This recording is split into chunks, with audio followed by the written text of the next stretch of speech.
Swim check 1, 2. Bike check 1, 2. Run check 1, 2. I think we're ready. Let's try this.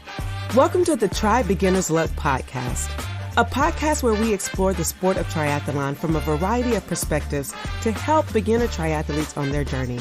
I am your host, Nashonda Shines. Well, welcome back to another edition of Try Beginner's Luck. My guest today, if you just take a moment and just literally read her resume, you would be like, you've done what? For real? Are you serious? No way.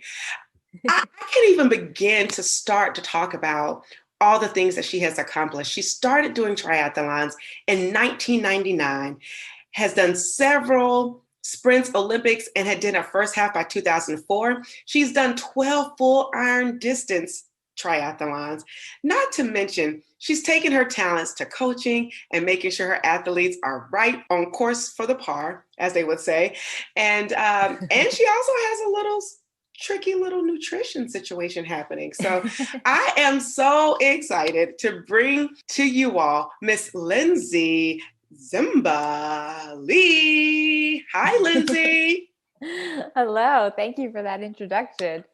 Well, I mean, it's you. Look, it's highlighting all of the wonderful things that you have done in this sport. And I was just like, for real? What? Who am I interviewing today? Listen, I think I'm fangirling again. Like, what is happening? And this is just so, wow, you have a very expansive triathlon resume that I'm sure my listeners will want to know more about. So let's just get right into it, Lindsay. Let's talk about your athletic journey and how you came to love this sport called triathlons.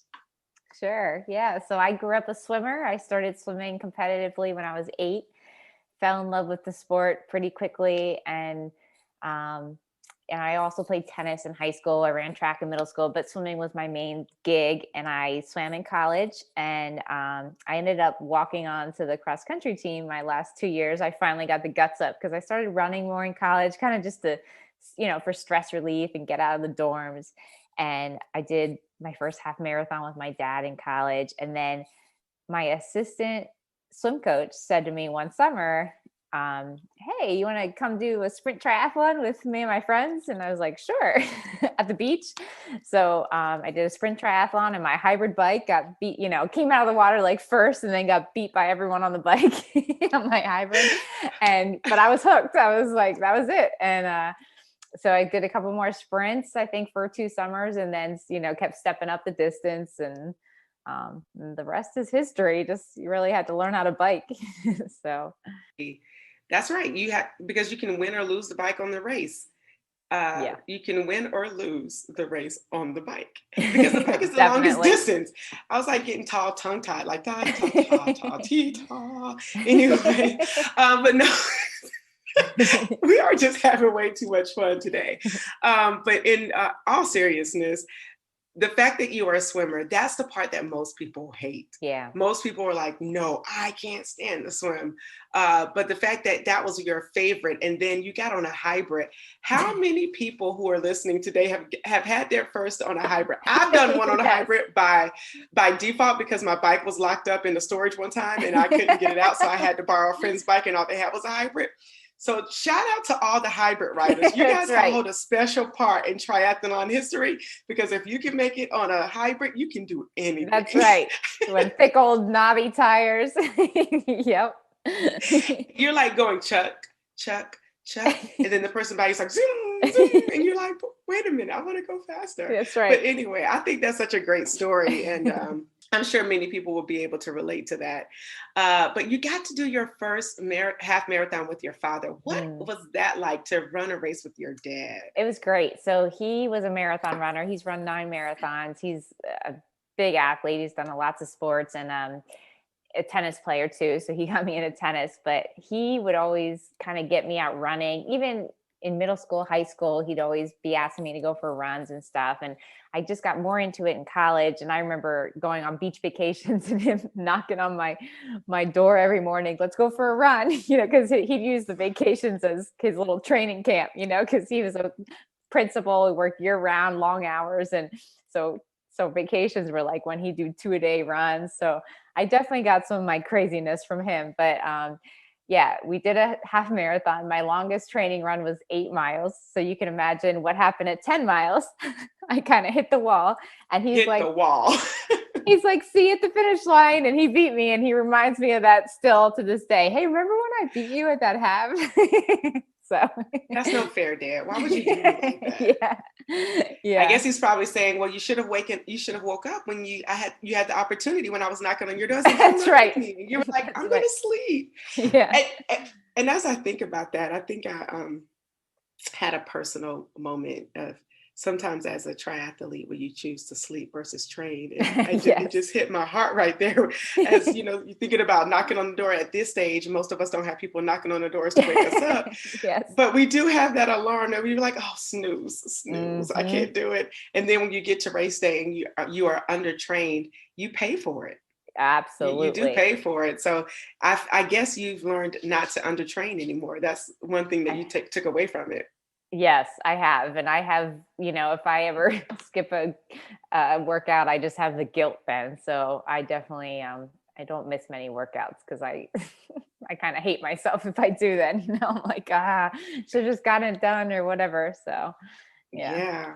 Wow. Well, I love hearing about how you got into this sport and what keeps you here now, because now you've gone from just a tri adventurer, a tri person that just loved it. And now you're coaching full time. Like, this is what you do. Let's talk about that. Definitely my dream job. So I actually have a background in biology. I have a master's in biology, ecology emphasis, and I did ecology work for a couple of years. I was an environmental consultant. I worked for some nonprofits doing environmental work, and I was getting more and more into Ironmans. I was teaching spin, teaching yoga, and that little voice in the back of your head just kept getting louder saying, you should really try to do something with this. And so I took the leap. I personal trained for many years. I personal trained from 2009 to 2017 while slowly building up the coaching on the side. And then once I paired up with Maria with No Limits, it was kind of easy to get that full roster and go full time with it. So I went full time with coaching 2017, and it's been great. So. Wow. So let's talk about this. So you're with No Limits Endurance Coaching, right? Like No Limits has a special place in my heart. And so I definitely want to give them the respect that they deserve. So let's talk about No Limits Endurance Coaching and what does that look like for you? What is the day in the life of the No Limit team? Like, it's like the No Limit soldiers. Sorry, that was like a little old to the 90s. Sorry, I had a moment there. Okay. But tell us about the No Limits Endurance Coaching. So we have several coaches, several who are full-time coaches now, and we're all over the place. So I'm in Pennsylvania, and my athletes are pretty much all over the country too. I do have a handful of athletes, but most of them are all over the country. I have ones in Oregon, California, and I like a lot of communication with my athletes. So even though they're across the country, we do Zoom calls like this.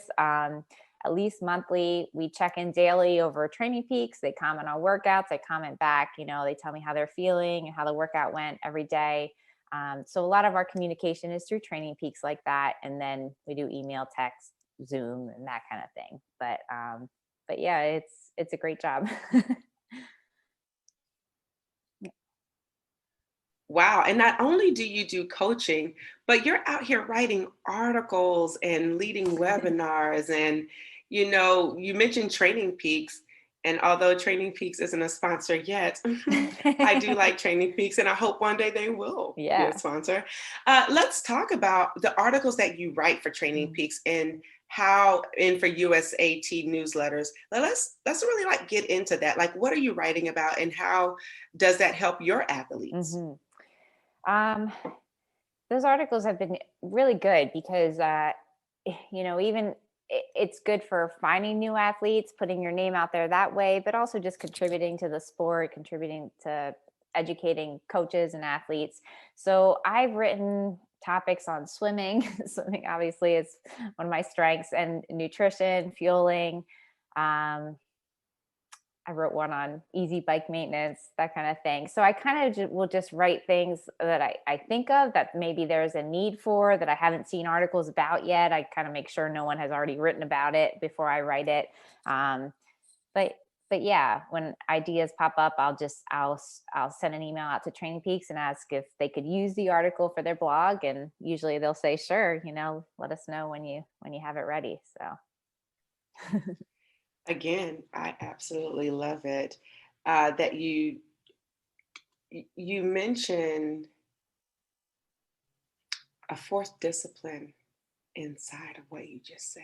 And I say that very softly because it's one of the things that people don't really want to focus on. And it's called nutrition/fueling, because that's important. It really is important. And I learned this weekend that there's a difference. See, you're always a beginner in this because you're learning stuff all the time. When you hang out with triathletes, you are always learning. So hence why you just keep learning. Like you're never at a point where you know everything. But absolutely, there is a difference between nutrition and fueling. And that's the reason why I wanted you to come on to speak to us about nutrition, because I know you are a nutrition coach for No Limit. But then when I read and kind of did more of a deep dive and read your resume, I'm like, who is this brilliant genius? I said, oh my gosh, I'm getting so much more out of this. But I really want to, us to focus on the nutrition and the fueling. And what is the difference? Because I think people think nutrition and fueling are one and the same, and they are very different. Yeah, that's a great outlook. I like that. So I feel like endurance sport has helped my relationship with food, and I'm sure other people feel the same, where, when you start stepping up to those big distances and your body just uses everything you give it for recovery, for fueling your workouts, for energy, you start viewing food differently. It's not the enemy anymore. A lot of women particularly who grew up restricting and deprivation with diets, that kind of thing. And then you start doing these endurance sport, especially Ironman and longer, you realize everything you put into your body is so important for recovery and getting you ready for your next workout. So that's when my mindset kind of started changing for the better. I started viewing food a little differently, making sure I was eating really cleanly and giving my body high nutrient density foods so it could use all that for recovery. And really, you're able to eat a lot. Restrict anymore. You're able to eat a lot when you're doing these crazy endurance sports. So yeah, I think it's super important to eat to support your training, and not vice versa, train to eat. So, but people need to know that, especially if they're doing these sports, they need to know. I need to know, let's be clear. I'm not just talking to anyone else. I'm talking to myself. Just need to know the importance of eating. You mentioned clean eating. What is clean eating and what does that consist of? Can I have Starburst every day and use that for my sugar fueling? I'm being a jerk, but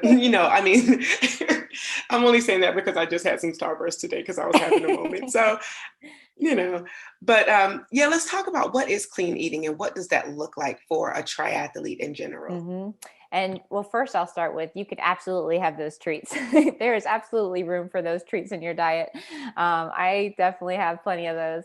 And it's, if you can time it with your workouts and have some of those treats right after your workout, your body's going to use that to replenish your glycogen, that's stored carbohydrates. So, hey, that's even better if you can time those treats right after your workouts. But clean eating is just eating as whole, unrefined foods as possible. So kind of staying away from the packaged stuff, eating lots of fruits and veggies, whole grains, unprocessed foods. So you probably heard this, if you don't know where a food came from, maybe you shouldn't eat it. If you don't know what it's made of, maybe you shouldn't eat it, that kind of thing. So for the majority of your eating, that's how you should be eating those whole unprocessed foods. But there's obviously room for treats too. So if you shoot for 85-90% of your diet, those clean foods, and having those treats in there too is okay.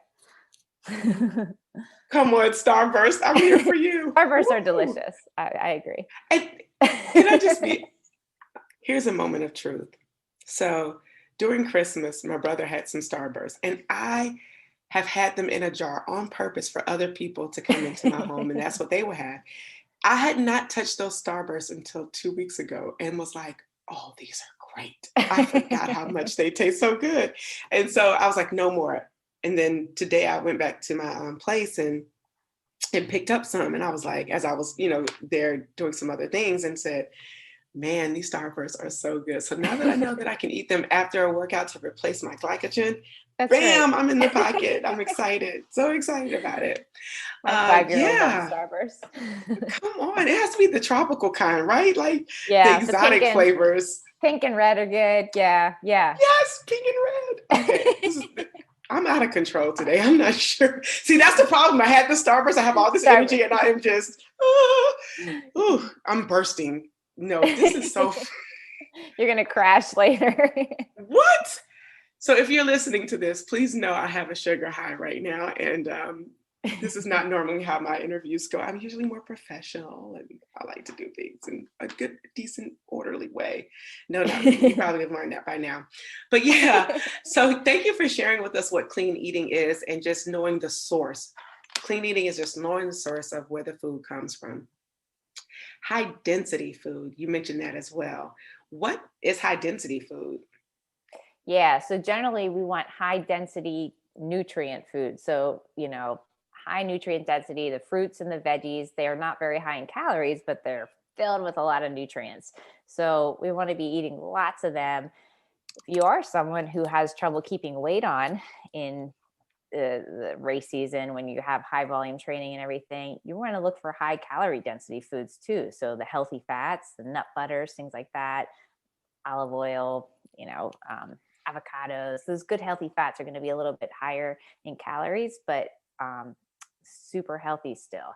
So those are good foods to focus on if you are someone, for all of us, but especially if you're someone who has trouble keeping weight on. And I have some of those athletes who we have to make sure they're not losing too much weight through the season.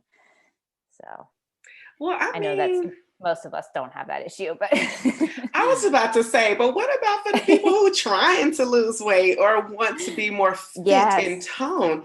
I think that's a real thing, because not that I am trying to do anything. It's always a benefit as a result of eating the right foods and training, and everything correlates and works together. And you start to see your body composition change. You know that it's really about the food. And if please correct me if I'm incorrect, but they say that nutrition is 80% of your diet. It's all about, if you're trying to lose weight, it's about what you eat. Yeah. Yes. I agree. I've said before, you could be Ironman training and still gain weight because of what you're eating. So you still have to eat the right stuff when you're training 20 hours a week. So that's a great point. So if you are someone who's trying to lose weight, and there's plenty of us, then the best time to do that is more in the off season, when you're not in your peak of training, high training stress, your body's under a lot of stress. You don't want to be restricting calories at the same time. In general, I don't like restricting calories, period. You should be able to lose weight and get to your optimal body composition when you're just eating cleanly, eating the right foods. Your body should just naturally find that spot where it's pretty lean and comfortable and healthy. But if you are, actively trying to lose weight, the best time is in the off season, when you're not under a lot of training stress. During the season, it's just too high a risk to get overtraining, sick, injured if you're restricting calories at the same time your training is high. So that's a great question. Why, thank you, Lindsay. So I also want to distinguish the difference between dietitians, nutritionists, and nutrition coaches. Yeah. I think there is a space for all of them in the industry. And if someone is looking to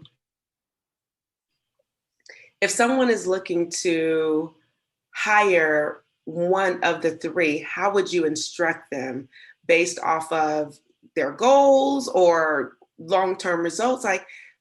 Can you just explain that for us and give us some direction on how we would choose the best coach for us? Yes. So as a nutrition coach, I am not going to work with someone who has eating disorders or specific health issues, like they have diabetes and they have to follow a particular diet, or if they have other, health issues where they're following a particular diet. Um, I don't get into the nitty gritty of vitamins and minerals and those sort of things that registered dietitians would be able to. But what I do as a nutrition coach is I still look at food logs, and I'm still going to give you tips and suggestions on tweaking your diet to find your optimal body composition for sport. Um, but I'm not going to prescribe a meal plan to you like a registered dietitian might do. I'm just going to be giving you goals for each week and little changes and things like that for your diet. But I'm not going to tell you what to eat and how much to eat of this and that. So that is more what a registered dietitian would be able to do if that's what they feel like this person needs. Right. And so would you say that your coaching is really more directed to making sure that you are properly fueled and ready for your race? Yes. And I have plenty of people who want to lose weight as well. So I do get plenty of people who, athletes now. When I was personal training, it was mostly general fitness people who, wanted to lose weight. But now working with mostly athletes who, a lot of them do want to lose weight, or a lot of them want to make sure they're properly fueling their workouts. So those are the main people I get now. So yeah, I'm just reviewing their food logs and telling them little tweaks we can do. I'm looking at their breakdown of protein, carbs, and fat as well, making sure they're getting enough of those, and just making sure they're eating enough to support their training. Because it's amazing how many people are not eating enough, particularly women. And that's a great problem to have, because you might have to eat more to lose weight. It's a great problem. That's an amazing problem. But yeah. That is such a good problem to have. And you're right. Sometimes people get scared when they hear they have to eat more and eat more, because it's been such a misnomer that, eat less, reduce. But I've found, or at least I'm learning, that eating more, you feel better when you're training. You have more energy when you're training. And so I'm not any of the above nutritionist, dietitian. I'm just a person who, I like food. I like to eat. And but I know that because I am eating the right things, my body responds very differently. And one of those things that I did, and you mentioned it, were the fats, carbs, and protein, which are macros, right? Right. Can you speak to macro feeding, and if that is a good way that athletes, especially endurance athletes, should fuel their body? Yeah. So I never want anyone to feel like they need to log for the rest of their life, log their food. It gets so tedious. So when I do work with athletes with the nutrition coaching, we generally do like 10 weeks, sometimes less, but obviously logging is the best way for me to see what they're doing. But I tell them, I don't want this to be a lifelong thing. I want you to be able to use your body's wisdom to know what you should be eating. So logging is great to see how your macros break down and get a snapshot of that. Also good to make sure you're eating enough, seeing where these foods are coming from. But I make sure my endurance athletes are getting somewhere around 70% carbohydrates, 15% protein, 15% fat, somewhere in that range is okay. It could be, more like 65% carbohydrates, 20% protein, 15%, somewhere in that breakdown is good. When I see something like, they're under 50% carbohydrates and they're training for an Ironman, that's when I'm going to be like, all right, let's try to increase that a little bit. But I think our bodies are so wise that I try to teach people to listen to those cues that you may have been ignoring because you've been restricting food or eating at certain times. And that's when you eat, and ignore if it's hungry in between, that kind of thing. But if you can just listen to your body and eat when you're hungry, stop when you're full, your body's going to tell you what to do. So if you start listening to those cues again, and I've had people go back to the hunger scale, where every time they eat, they have to check in with their body and give their hunger a rating. 5 is I'm not hungry, 10 is stuffed, one is starving. So, just checking in, because sometimes you're reaching for food and you're not hungry, you're bored or you're stressed or you're anxious. So it's good to check in. Yes. And you answered the question, because I was going to ask you, well, what are some ways to do that? So you answered that, just checking in with your body, like giving it a scan, Yeah. to say, hey, what's happening? What do we need? What don't we need? Yes. Because sometimes we just want stuff because we see it. Yes. And I've worked with athletes who they're restricting to a certain amount of calories every day, and maybe on their big workout days they let themselves have more calories because they're burning more, but then on the recovery day, the day after, they're not working out, so they think they shouldn't be eating, when meanwhile maybe that's when they're really hungry, because that's when their body, it sets in and they have to use that food to recover from that big workout the day before, but they're not feeding it, they're ignoring that hunger. So it's just important to listen to your body.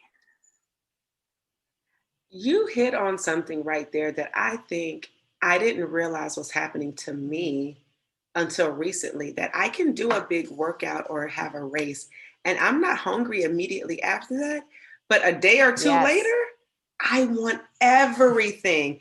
Is that just, let's just demystify it right now. Is that a thing? And how should people handle that? It's definitely a thing. I don't know the science behind it, but my personal theory is that maybe, you're doing that huge workout and your GI system might kind of get sluggish there for a little bit and shut down a little bit. And then it hits you the day after that, whoa, I'm hungry. Even when you do races too, sometimes that happens. You're not hungry right after. Everything's kind of shut down a little bit, and then it hits you the day after the race. So that's my theory. Well, either way, we know we have to eat and fuel and, give our body the right nutrition that we need. Yes. I want to transition this into talking about the different disciplines and distances as it relates to the food that we need. So say, for instance, for someone who's going after their first sprint, how should they eat leading up to it? And then how should they fuel during? Yeah.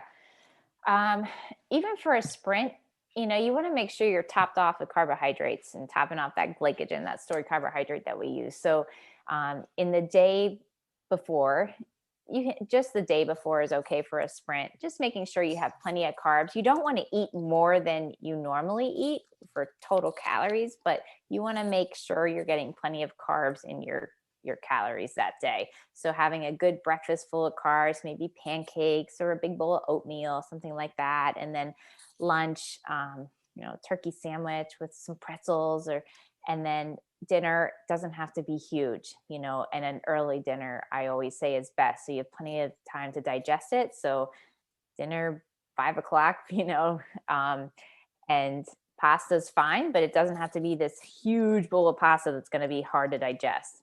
And you also want to steer away from high fat foods that are harder to digest. So easy things that you've done in training that are easy for you to digest.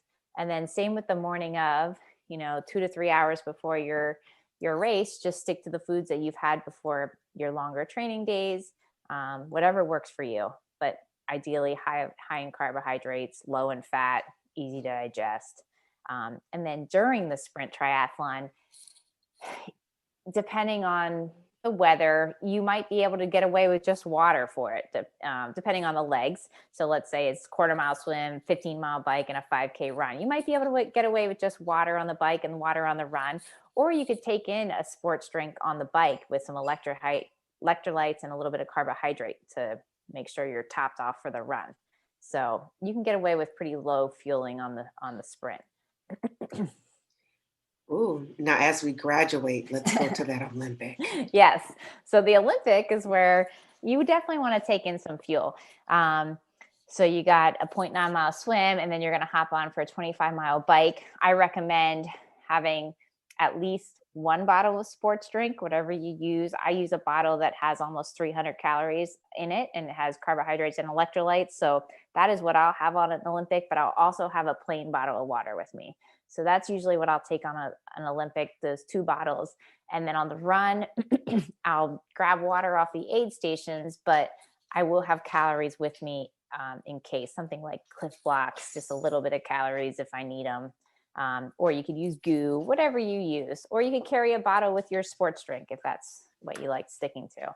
But whatever you've practiced with in training, and making sure you're practicing with it in training that gut, that's what you want to use on race day for the Olympic.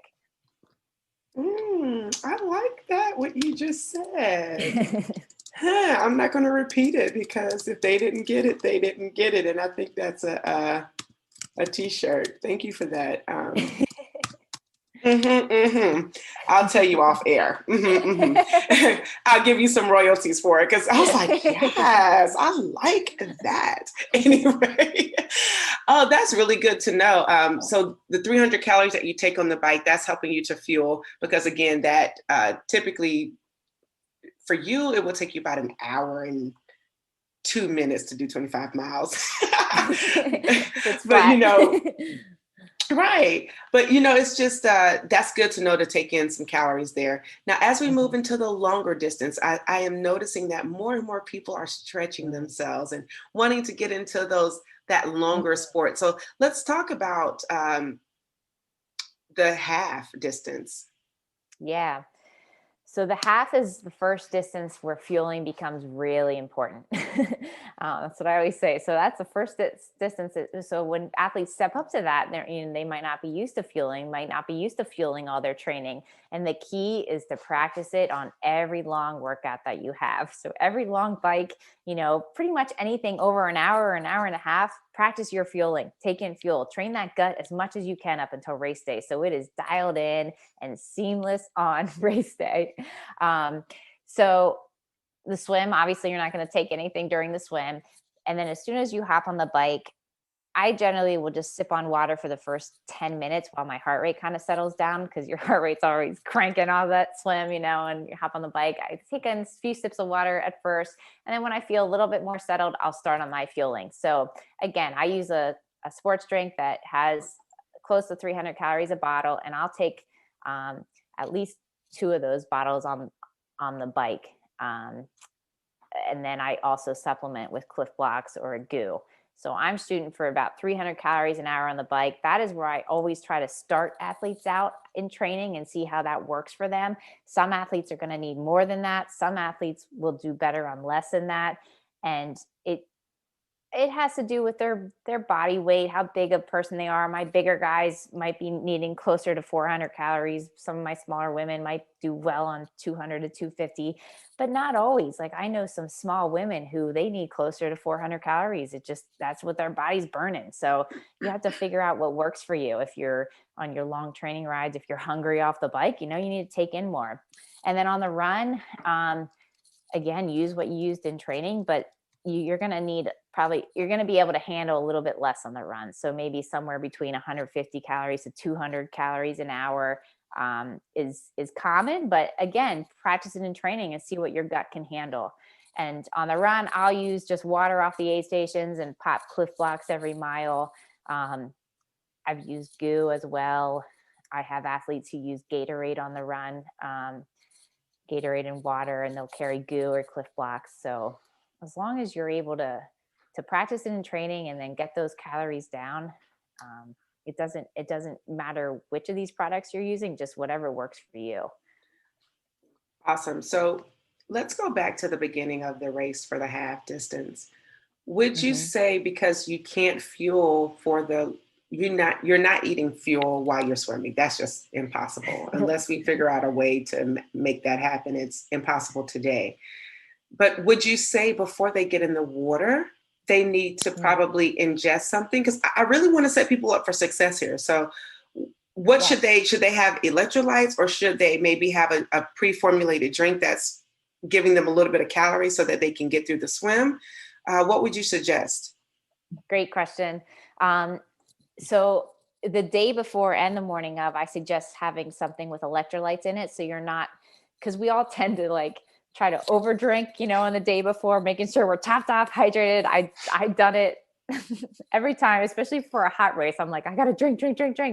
And we don't want to flush our system out of electrolytes. So making sure you have something with a little bit of electrolytes the day before and the morning of. So you could have something like Noon or Gatorade or whatever sports drink you like.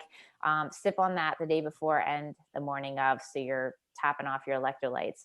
And if you have something with carbs, that's great too, because you're topping off your calories too. I say the same with a half distance. Have your breakfast 2 to 3 hours before the start, and then right before the start, and you can practice this at a smaller race before your big half Ironman. If you have like a B race leading up to it, have a GU, 10 minutes before that swim start, just to top off your carbohydrates before that race begins. I've often done that, especially if I start feeling like I'm getting just a little bit of hunger, because I ate breakfast 3 hours ago. I feel like I could maybe just use a little something. It's good to top it off.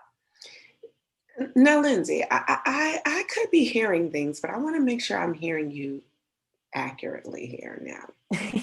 You're saying, but this is before we get into the full distance, because I think you mentioned it for even the Olympic and even the sprint. And I gotta just stop here. Mm-hmm.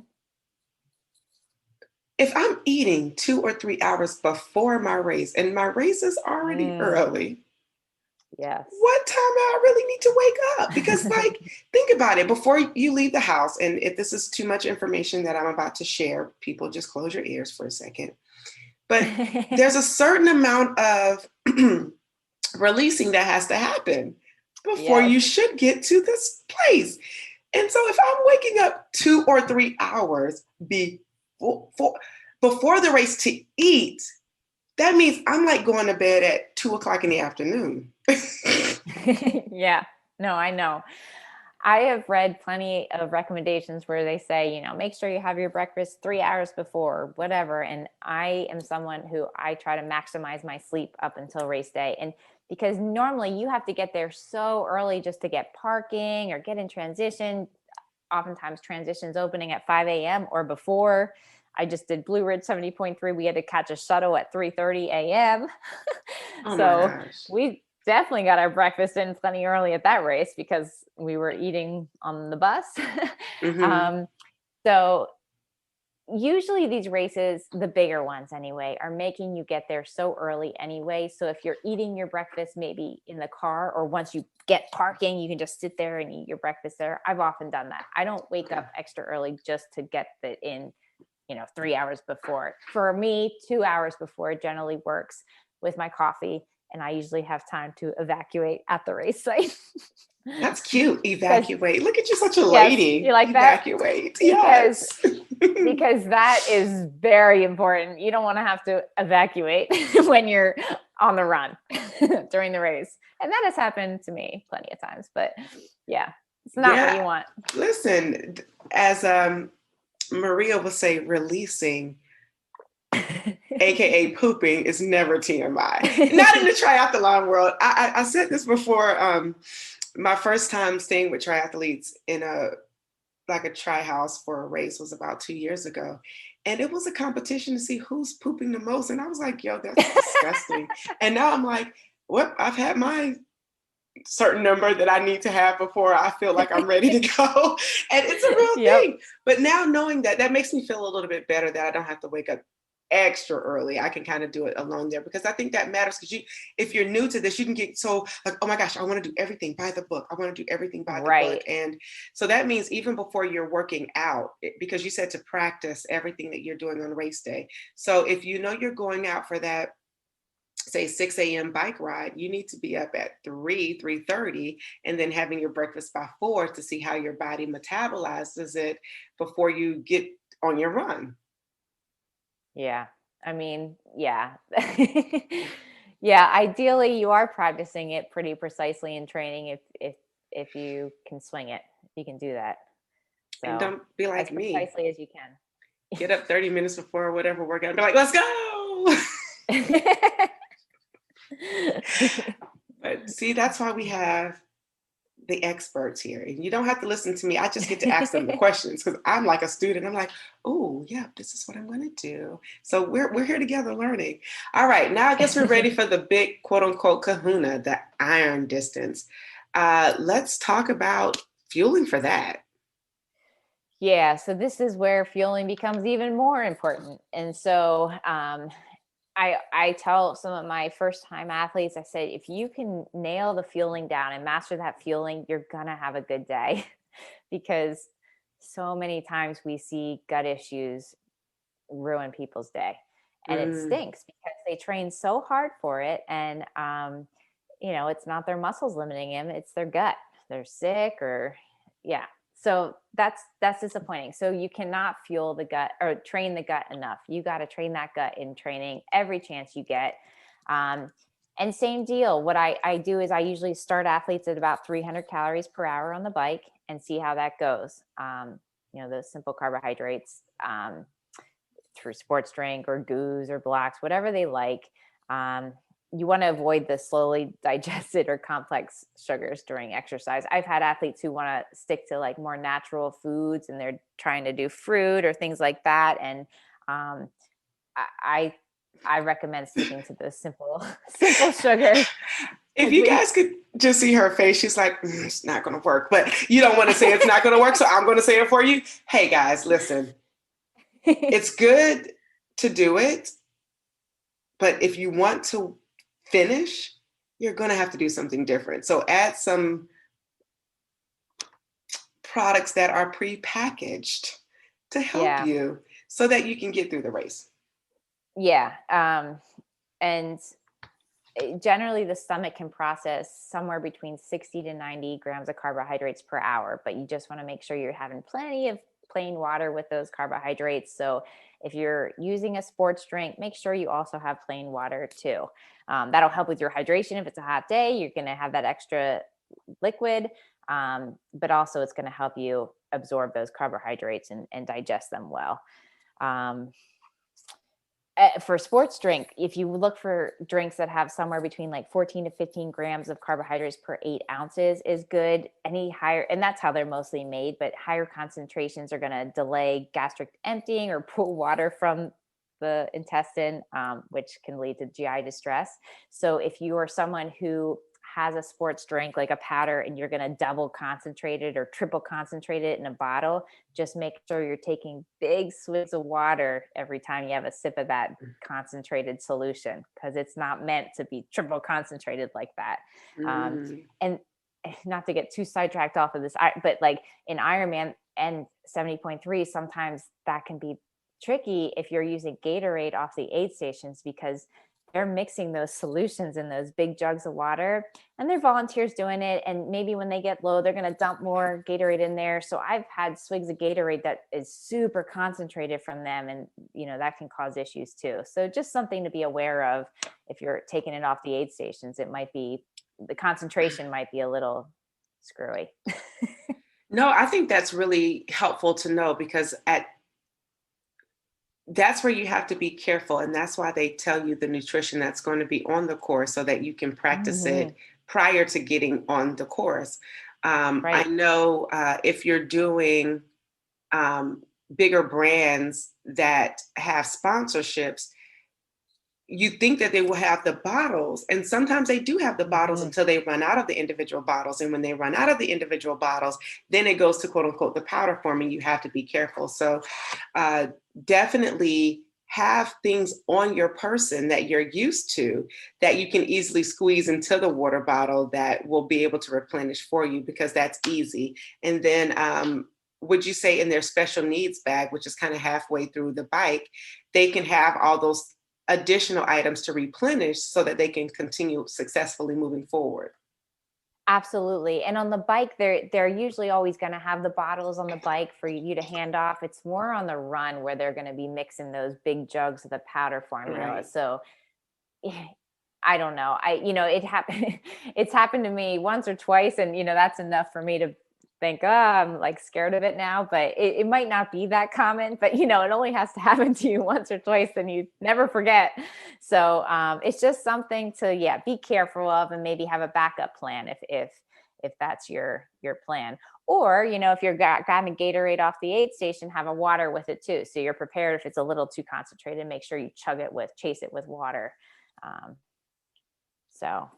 But yeah, the Ironman, making sure you're just starting that fueling right from the beginning of the bike don't get behind. I have an alarm set on my watch to beep every 15 or 20 minutes to remind me to eat, because as the bike goes on, you get a little lazy with it. You might not remember to eat or drink. You might not want to. So having that little beep reminds you to take in the calories, making sure you stay on schedule and don't get behind, because you're setting up your run. So making sure you're ending that bike topped off of fueling and then starting that run topped off.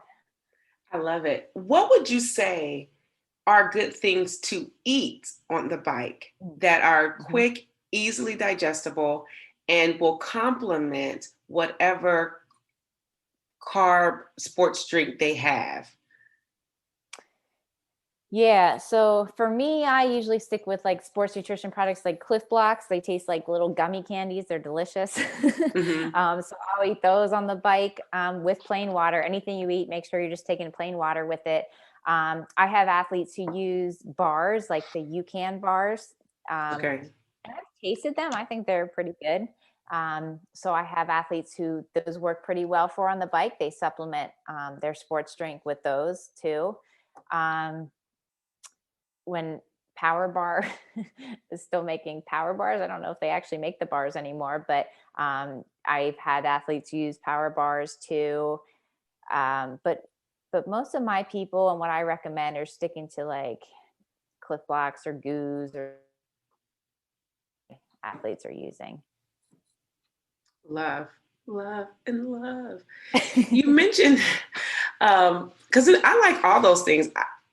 I do have a natural affinity for sugar, and that's something that I'm working on. But when it comes to race season, and it's like, yes, I can have that. Yes, that's right. I get so excited. Hence my Starburst from earlier.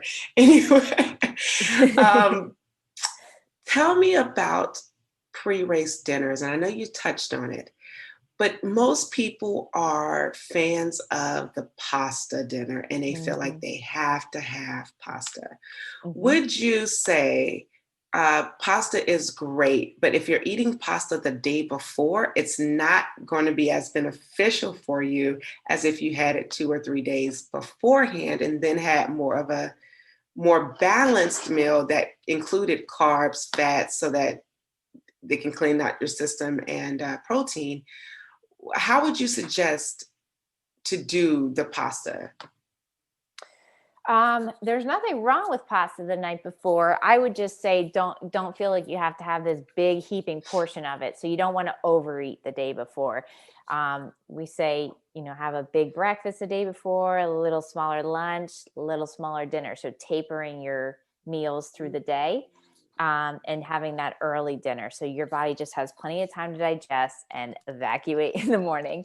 But there's nothing wrong with pasta the night before. That's going to top off those carbs and be pretty easy to digest. Just stick away from those creamy sauces that are high fat, anything hard to digest, or if you have any digestion issues with tomato sauce, stay away from that. Just make it real plain and boring. Pizza is a good pre-race dinner too. I know people who like pizza. Yeah. That just made me happy. So that's good too. And then 2 days before, that dinner, 2 nights before, you also want to think about higher proportions of carbs. I love potatoes, like baked potatoes or baked sweet potatoes. Those are really yummy, healthy carbs that I've had good races off of. So then it becomes superstitious that I have to have a potato the night before. So that's a good option as well. A lot of times we're, eating out the night before. So we're kind of at the mercy of what restaurants are around, what you can find. But usually if you go to an Italian restaurant, you can find pretty plain pasta or pizza, whatever works for you. Yes, pizza for me. I'm going to try that. Not for a big race, but I will try it for a smaller B or C race. just to have a little fun. Try it before one of your big training days too, and see how you feel. So. Yeah, I'm here for that. You're giving me all kind of ideas. I'm over here like thinking and plotting and planning, like, ooh, if I try this, if I try that. Let's talk about the people who aren't eating and necessarily eating, and how we use our bodies on the bike. And is there a such thing as using fat as fuel? And if so, how do we use the fat as fuel so that we aren't using as much of the sugar? Because if I only can speak from my experience, and I know sometimes on the bike, when I'm getting up into getting off the bike, I can start cramping really bad. And that means I've done something wrong, hadn't taken in my nutrition appropriately, or has, gotten my heart rate too high that I'm burning, the carbs that I need to store. So how can we last a little bit longer with using fat as fuel? Yeah, this is such a good question. Okay, so yeah, you've seen the popularity of these high fat diets, low carb, and coming into the endurance world. So as endurance athletes, we are burning a huge amount of fat in every workout just because of the type of training we're doing. So we're mostly doing the zone 2 effort, which is burning a lot of fat in addition to carbs. You're always burning both. So you're never just burning one thing. You're never just burning fat in a workout, never just burning carbs in a workout. You're always burning a mixture of all three. So we're already very good at burning fat as endurance athletes with the type of training we do, and limiting how many carbs we're taking in. It's only going to delay our recovery. It's going to not let us be as strong through the workout. And there's also science to show that it affects how hard we can push in a workout, and it affects our VO2 max capabilities. So it's not a great way for endurance athletes to fuel. There are outliers for sure. There are some professional ultra runners who do very well on these high fat diets. My argument is they probably do well on any diet they use because they're phenomenal athletes. Right. But hey, if it's working for them, great. But they're not what to base your decisions on, especially as women. So anyone who follows Stacy Sims, she's very against these high fat, low carb diets for women because they're stressful on our bodies. They affect our hormonal balance and our recovery, and can increase our cortisol levels. So it's particularly not good for women to follow these types of diets. That's quite interesting. And thank you for, sharing that, because I think the more knowledge we have, that makes us more, it makes us better. It puts us in a better position to make better decisions, by having the knowledge. And, some of us may not be avid readers, or we're on the go all the time, that we only are listening to podcasts and informational. So any little tidbits, I think it's always helpful and just encouraging. I want to touch on plant-based athletes. How would you encourage, because again, I want everyone to feel like they are welcomed here, but how would you encourage a plant-based athlete to prepare for how to hydrate and, fuel their body? It's another great question. So plant-based has definitely become more popular in the last few years. I'm sure a lot of people have watched the documentary, The Game Changers. That definitely inspired me, and I went plant-based a year and a half ago, and my husband and I have stayed that way pretty much. Like occasionally we'll eat meat if someone cooks meat for us, if we're at my parents' house or something like that. So we're not all or nothing, but we've been doing it. And plant-based, same kind of guidelines, the day before, making sure you're just eating plenty of carbs, not too much fiber the day before. I didn't mention that. You want to stay away from the foods that we're normally eating, the nice, healthy, high fiber foods. That's the foods that you kind of want to avoid the day before, just because you don't want them, you don't want them hanging out in your GI system and cleaning it out. So, so those are the foods you want to avoid the day before. And same with plant-based athletes who are generally eating probably more veggies and fruits than the normal athlete. So that's you were so kind, Lindsay. You were just like, you don't want the GI. No, you just don't want to let it all out, because that's what's going to happen. You're going to be the one in the porta potty holding up all the porta potties because we can't get in there to use the porta potty because you ate too many fibers. Too many beans. Too many beans. Yeah. Sorry. You can tell I was a little bit emotional about that. Like, people, watch what you eat.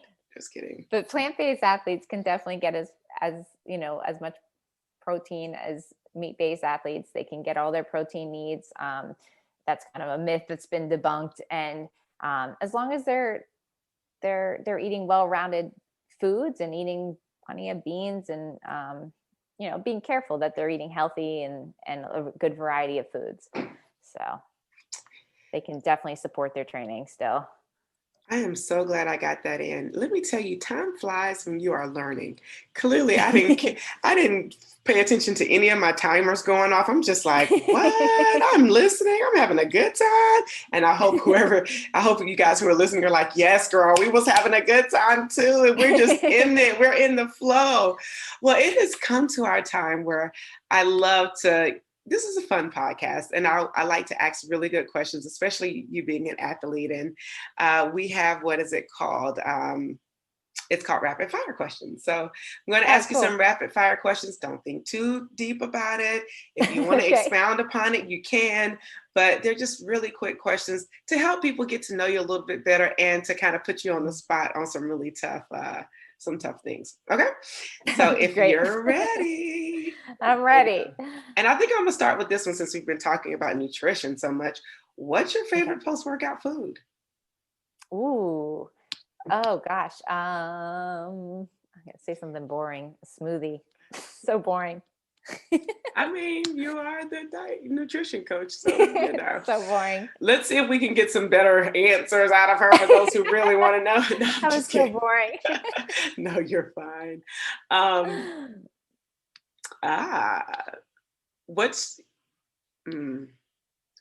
Who or what inspires you? Ooh, for triathlon or just anything? Just anything. Who inspires me? Gosh, when I was in the ecology world, Jane Goodall was my hero forever. She's still kind of one of my heroes. And triathlon, I love just watching the pros. So I follow the pros. Maria knows I'm a kind of a pro geek. She always asks me who's the pros. So I get a lot of inspiration from the pros and the top coaches. I follow a lot of the top coaches and their podcasts and things like that. Okay. I maybe should have rephrased that question. I'm going to go back to the food because we're going to pull it out of you. We're going to pull out the good, juicy answers that we really want to know. So what's your favorite guilty treat? Ooh, ice cream for sure. Ice cream. Come on. That's what the people want to know. We want to know the real stuff. We don't want to know yes, I like to have a smoothie with 5 leaves of spinach and 2 berries and 4 clove leaves and some turmeric. That sounds like an awful smoothie. And I'm quite sure your smoothies are much better than that. But come on, ice cream. What kind of ice cream? Oh, I like ice cream cake. This is where we're getting juicy. Ice cream cake. Yeah, I like ice cream cake. That's what I always get for my birthday. But yeah, I'm kind of a boring like vanilla ice cream with sprinkles when I go to the ice cream place. I'm pretty boring. Love it. Boring or not, it works for me. I love it. Okay. What's your favorite thing overall about triathlon? Oh man, the community for sure. The community is amazing. I have probably my best friends are my training buddies. We have I met my husband through my training group. So we should have asked more questions about that. Maybe this could be try dating next time we have you on. For the inquiring singles who want to know. Yeah, all my tri buddies were like pushing us together, and I had a boyfriend, but it was kind of my tri buddies who got us together. So yeah, definitely the community is great. And our No Limits community is amazing. So I love it. I'm wondering where my tri buddies at. Why my tri buddies ain't hooked me up? Pushing that guy to you. Right. I got to get better tri friends. Ugh. Just kidding. I have some really good tri friends. All right. At the end of your race, beer, wine, water, or soda? Soda. Yes. I'm never into that beer at the end. Ugh. I do like beer, but not at the end of the race. I love it. Oh, you like it at the beginning. Oh, you're that type of athlete. No, I'm just kidding. Yeah, 4 a.m. That's my beer, right? Hey. When we wait to be parking. Love. All right. So here's the question that, I get so many different responses. Are you a transition minimalist? Like, you just have the bare minimum? Or are you the Goldilocks where everything has to be just right? Or are you the kitchen sink space hoarder where you just bring everything with you because you can't figure out what you want to use? I'm definitely the bare minimum. And like setting up, I'm in and out where like my husband takes forever and I'm like, what are you doing in there? Anyway. Okay. If you're on the bike, do you pee on the bike or get off and have a bathroom break? Definitely pee on the bike in races. I don't do it in training though. Fair. I agree. I get so excited because I'm like, don't leave me out here peeing on the bike during a race. But during training, I'm like, yeah, I got to take my time.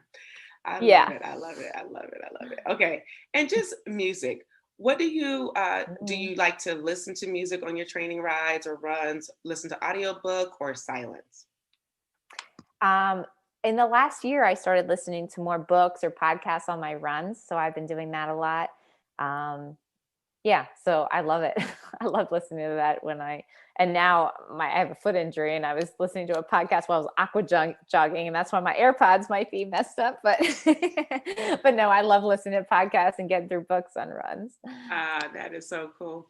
And tell me about when you don't feel motivated. How do you push through and get the workout done? Yeah, probably just remembering why I do this, reflecting on my why I'm doing this race and what my goals are. And that's usually enough to get me going. So remembering why it's important to me. Okay, that's good. What's your least favorite leg of the distance of the race? Oh, man.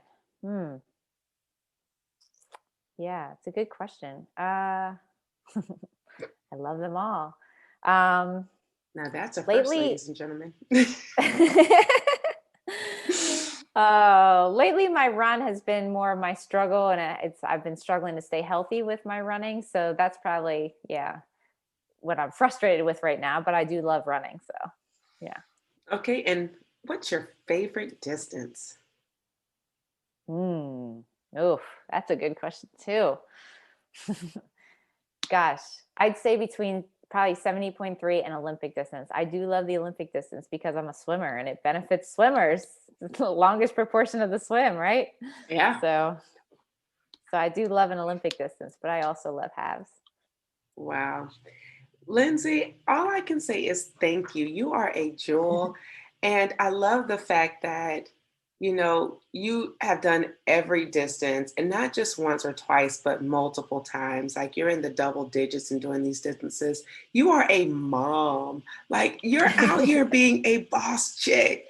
And that is even more impressive to be a mom of two boys. You have a husband, which you probably say is the third boy, the third child, so it's just like, gosh, you have so much on your plate and you manage it well. And then you're still coaching athletes and inspiring them.